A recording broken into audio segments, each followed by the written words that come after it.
অন্যান্য রাজনৈতিক দলের প্রতি আমরা আহ্বান জানাবো। আজকে আমরা দেখতে পাই কোন কোন রাজনৈতিক দলের নেতারা ওই পুরানো ফ্যাসিস্টদের মতোই হুমকি ধামকি আধিপত্য বিস্তারের একটা অপরাজনীতি দেশব্যাপী কায়েম করতে চায়।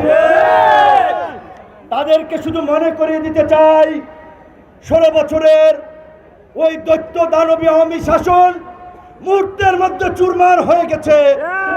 জনগণের প্রতিরোধে নেতারা সীমান্ত দিয়ে, হেলিকপ্টার দিয়ে, নদী নালা যেভাবে পারছে খাল বিল দিয়ে পালিয়ে গেছে। কাজে আজকে কেউ যদি জনগণের বিরুদ্ধে অবস্থান নেন, তাদের পরিণতি কিন্তু তাই হবে। আমরা এই জুলাই গণ অভ্যুত্থানের অংশীজন সকল রাজনৈতিক দলকে সংযত এবং সহনশীল হওয়ার আহ্বান জানাই। আমরা আগামীর নতুন বাংলাদেশ বিনির্মাণে কাঁধে কাঁধ মিলিয়ে ঐক্যবদ্ধভাবে লড়াই করার আহ্বান জানাই। দেশকে এগিয়ে নিতে সংঘাত, সহিংসতা, হানাহানি, মারামারি মুক্ত একটা নতুন রাজনীতির প্রতিষ্ঠার অঙ্গীকার আমরা গণ অধিকার পরিষদের পক্ষ থেকে করছি। একটা কথা বলছি, আওয়ামী লীগের আমলে শেখ হাসিনা আমাদেরকে সিটের অফার দিয়েছিল, পয়সার অফার দিয়েছিল, ফ্যাসিবাদের সাথে আপোষ করি নাই। কাজেই আজকে আমি এসেছি আমার নির্বাচনী এলাকা পটুয়াখালী থেকে, আমার এলাকার চেয়েও গুরুত্বপূর্ণ আপনাদের এই সমাবেশকে বিবেচনা করে।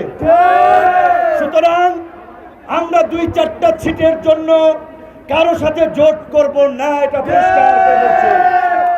যদি দেশের প্রয়োজনে জোট করি, তবে অবশ্যই আজকের এই পট পরিবর্তনে গণ অধিকার পরিষদের যে ভূমিকা, সেই যৌক্তিকতা এবং ন্যায্যতার বিচারে যদি কারোর সাথে সম্মানজনক আসন সমঝোতার ভিত্তিতে জোট হয়, হবে। কিন্তু ওই 2-4টা আসনের জন্য গণ অধিকার পরিষদ জোট করবে না।